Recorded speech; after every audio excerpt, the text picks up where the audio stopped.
What's up mga ka-recruit? May mahalagang impormasyon kaming hatid sa inyo sa video ito.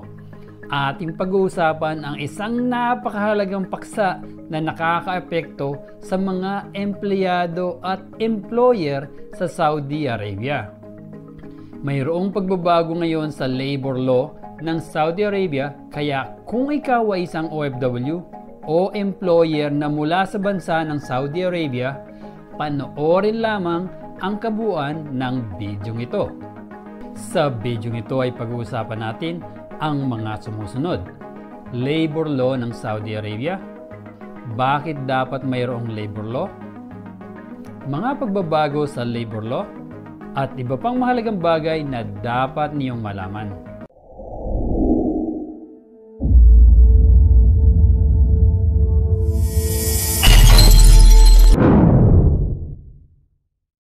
Ano ang labor law sa Saudi Arabia?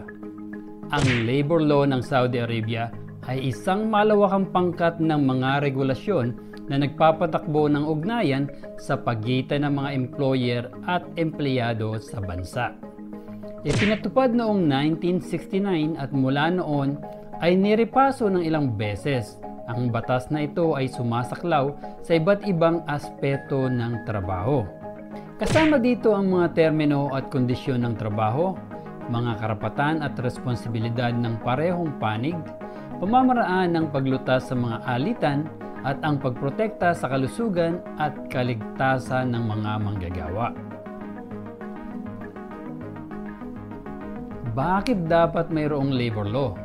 Ang pagkakaroon ng matibay na labor law ay mahalaga sa maraming dahilan.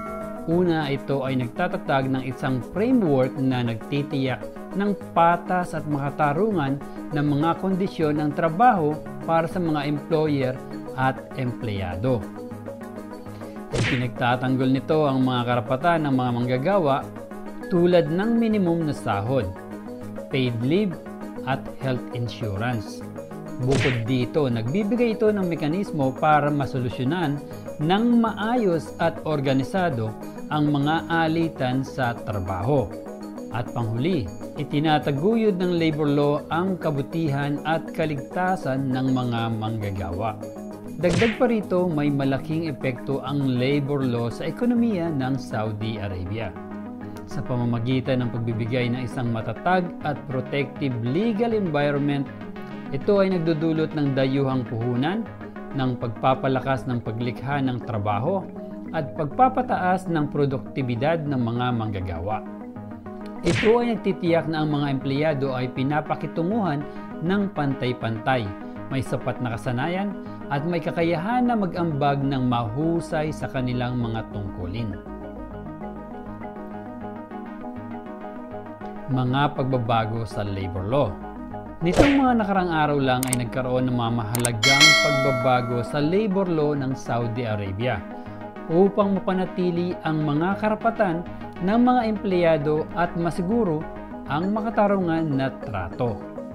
Ang Ministry of Human Resources and Social Development ay nagpatupad ng mga multa at parusa para sa iba't ibang paglabag sa labor law.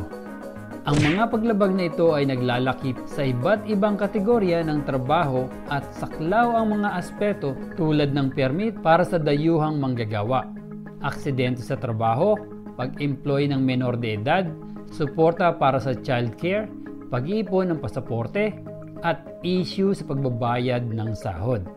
Ilan sa mga partikular na provision ng na-update na labor law ay kasama ang multa nagkahalaga ng 5,000 Saudi Riyal. Ito ay $1,333 para sa pagsasagawa ng trabaho ng mga dayuhan ng walang tamang permit o pagpapaalam sa Ajir program. Parusa ng mahalagang 1,500 Saudi Riyal, ito ay katumbas na $400 para sa hindi pagsunod sa mga regulasyon sa kalusugan at kaligtasan sa trabaho at kawalan ng sapat na proteksyon ng mga manggagawa. Mula sa 5,000 Saudi Riyal, ito ay katumbas na $1,333 para sa hindi pagbibigay ng tamang childcare facilities para sa mga kumpanya na may higit sa 50 na empleyado. parusa na may halagang 1,000 Saudi Riyal, katumbas na 267 US dollars hanggang 2,000 Saudi Riyal, katumbas na 533 US dollar para sa pagsasagawa ng trabaho ng mga menor de edad nang wala pang 15 years old. Multa na 1,000 Saudi Riyal, katumbas na 267 US dollar para sa pag-empleyo ng mga kababaihan sa loob ng 6 na linggo pagkatapos ng panganak. Multa na 1,000 Saudi Riyal, katumbas na 267 US dollars para sa pagkuha ng pasaporte o residency permit ng mga empleyado. Multa na 300 Saudi Riyal, katumbas na 80 US dollar para sa mga issue ng pagkakabayaran ng sahod. Ang mga pagbabagong ito ay nagpapakita ng dedikasyon ng Saudi Arabia na tiyakin ang patas at makatarungan na kapaligiran sa pagtatrabaho para sa lahat ng mga empleyado. Iba pang mahalagang bagay na dapat ninyong malaman. Noong 2021, binago ng pamahalaan ng Saudi ang labor law upang payagan ang mga kababaihan na magtrabaho sa lahat ng sektor nang walang pangangailangang permiso mula sa isang lalaking amo. Ito ay isang napakalaking hakbang tungo sa gender equality sa kaharian. Noong 2022, inilunsad ng pamahalaan ng Saudi ang bagong sistema ng residency permit na tinatawag na IQAMA, na nagpapahintulot sa mga dayuhang manggagawa na mamuhay at magtrabaho sa bansa nang walang pangangailangan ng sponsor. Inaasahan na magiging mas madali para sa mga dayuhang manggagawa na makahanap ng trabaho sa Saudi Arabia. Ang pamahalaan ng Saudi ay nagtatrabaho rin sa iba pang mga reforma sa labor law, kasama na ang pagsusulong ng minimum na sahod, pinalawak na coverage ng mga benepisyong social security, pagtutulungan ng mga manggagawa na magbuo ng mga unyon.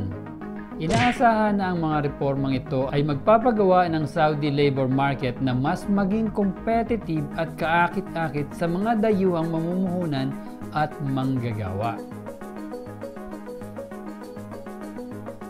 Narito rin ang iba pang mahalagang bagay na dapat malaman tungkol sa labor law sa Saudi Arabia. Ang labor law ay nag-a-apply sa lahat ng mga employer at empleyado sa Saudi Arabia, anuman ang kanilang nasyonalidad o kasarian. Ang labor law ay nagtatakda ng ilang minimum na pamantayan para sa sahod, oras ng pagtatrabaho, leave at iba pang mga kondisyon ng empleyo. Ang mga employer ay kinakailangan magparehistro ng kanilang mga empleyado sa Ministry of Labor and Social Development. May karapatan ang mga empleyado na maghain ng reklamo sa Ministry of Labor and Social Development kung naniniwala silang nilabag ang kanilang mga karapatan. Ang labor law ay isang komplikadong dokumento na patuloy na nagbabago. Mahalaga para sa mga employer at empleyado na manatili na updated sa mga huling pagbabago sa batas. Nagbibigay ang Ministry of Labor and Social Development ng iba't ibang mapagkukunan upang matulungan ang mga employer at empleyado na maunawaan ang kanilang mga karapatan at responsibilidad sa ilalim ng batas. Daan, ang Ministry of Labor and Social Development ang responsable sa pagpapatupad ng labor law. Kung naniniwala kayo na naapakan ang inyong mga karapatan, maaari kayong magsumite ng reklamo sa ministry at ang nararapat na aksyon ay gagawin pagkatapos ng investigasyon. At yun lamang po mga karakrod, ang mga pagbabago sa labor law ng Saudi Arabia. Sana'y makatulong ang impormasyong ito sa inyo para kayo ay maging updated at informed sa mga pagbabago sa labor law ng Saudi Arabia.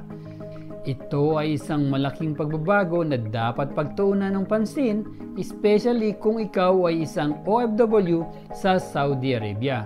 Hindi lang mga OFW kundi mga employer din sa Saudi Arabia. Sa video ito ay pinag-usapan natin ang mga sumusunod. Labor law ng Saudi Arabia, bakit dapat mayroong labor law, mga pagbabago sa labor law, at iba pang mahalagang bagay na dapat niyong malaman. Para sa kalaman ng lahat na ang Recrod PH ay may live stream every month na kung saan ay mag-i-enjoy na kayo at magkakaroon pa kayo ng chance na manalo ng 10,000 pesos.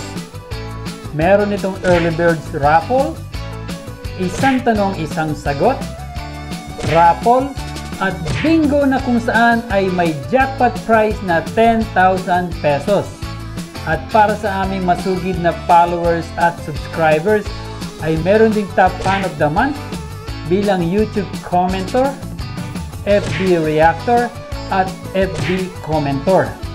Halina at samahan niyo ako at siguradong mag-enjoy kayo sa mga bagong video at marami pang chance na manalo ng malaki pang premyo sa aming live stream. Sana ay may panibago kayong natutunan. Please, abangan ang aming mga susunod pang mga video at sigurado mag-enjoy kayo at marami kayong matututunan. At kung may mga katanungan tungkol sa ating napag-usapan, huwag po kayong mag-alangan na ilagay ang inyong mga katanungan sa comment section upang mabigyan po namin kayo ng kasagutan. Please like, share, subscribe, at hit ang notification bell pati ang all para lagi kang updated sa aming mga bagong videos. Muli, palagi niyong tatandaan na dito sa Recrod, prioridad namin ang iyong kaalaman tungo sa inyong kaunlaran. Paalam, kabayan!